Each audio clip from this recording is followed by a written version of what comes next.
I am an optimistic person, and I feel there's a remedy for every problems if we kind of tackle in the right direction.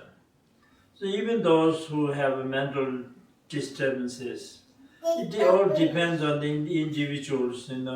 Some have a more severe, some have a less.